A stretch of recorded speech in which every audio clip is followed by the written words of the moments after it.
राम भक्तों के मन में ऐसे सवाल उठ रहे हैं कि आखिर प्राण प्रतिष्ठा क्या है, इस दौरान होता क्या है, साथ ही अगर मूर्ति की प्राण प्रतिष्ठा न की जाए तो फिर क्या होगा। आगे इस बारे में हम जानेंगे।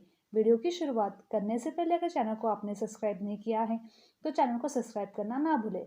प्रभु श्री राम की नगरी अयोध्या में 22 जनवरी 2024 को मूर्ति की प्राण प्रतिष्ठा का कार्यक्रम रखा गया है। गर्भगृह में श्री राम की जिस मूर्ति को स्थापित किया जाएगा उसकी ऊंचाई 51 इंच यानी 129 सेंटीमीटर होगी। किसी भी मूर्ति की प्राण प्रतिष्ठा बेहद खास अनुष्ठान होता है जिसमें वैदिक मंत्रों के द्वारा ऐसा किया जाता है, जिसकी प्रक्रिया लंबी होती है। बहरहाल प्रत्येक राम भक्तों के मन में ऐसे सवाल उठ रहे हैं कि आखिर प्राण प्रतिष्ठा क्या है, इस दौरान होता क्या है, साथ ही अगर मूर्ति की प्राण प्रतिष्ठा न की जाए तो फिर क्या होगा। आगे इस बारे में जानते हैं। प्राण प्रतिष्ठा किसे कहते हैं। देवी देवताओं की मूर्ति में प्राण प्रतिष्ठा की परंपरा वैदिक काल से चली आ रही है। प्राण के बिना किसी भी चीज का अस्तित्व नहीं है। दूसरे अर्थों में इसे ऐसा समझा जा सकता है कि मनुष्य शरीर का अस्तित्व भी तभी है जब तक उसमें प्राण होते हैं। पेड़ पौधों ही तभी तक हरे भरे नजर आते हैं जब तक उसमें प्राण है। किसी भी मूर्ति में वैदिक मंत्रों के उच्चारण और खास विधि द्वारा इसमें प्राण की प्रतिष्ठा स्थापित की जाती है, उसे प्राण प्रतिष्ठा कहते हैं।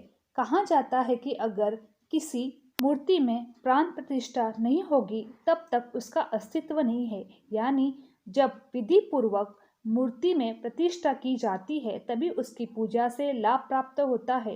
यही वजह से मंदिरों में मूर्ति की प्राण प्रतिष्ठा का विशेष कार्यक्रम आयोजन किया जाता है। मूर्ति की प्राण प्रतिष्ठा नहीं होने पर क्या होगा। मूर्ति में प्राण प्रतिष्ठा न होने पर उसमें भूत प्रेत पिशाच इत्यादि नकारात्मक शक्तियों का वास हो जाता है। ऐसे में पत्थर की मूर्ति की पूजा करने से कुछ भी प्राप्त नहीं किया जा सकता। इसे एक उदाहरण से समझा जा सकता है कि घर में एक बल्ब टंगा हो और वह तब तक प्रकाश नहीं देता कि जब तक इसमें विद्युत रूपी प्राण को डाला न जाए।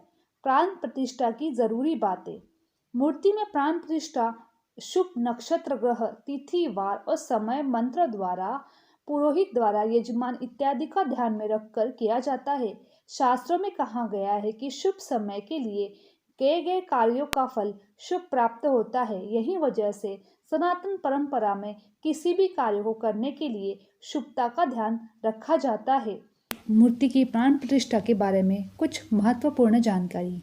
मेरी ये वीडियो आप लोगों को अच्छी लगी तो चैनल को लाइक शेयर और सब्सक्राइब करना ना भूलें। आप सभी का धन्यवाद।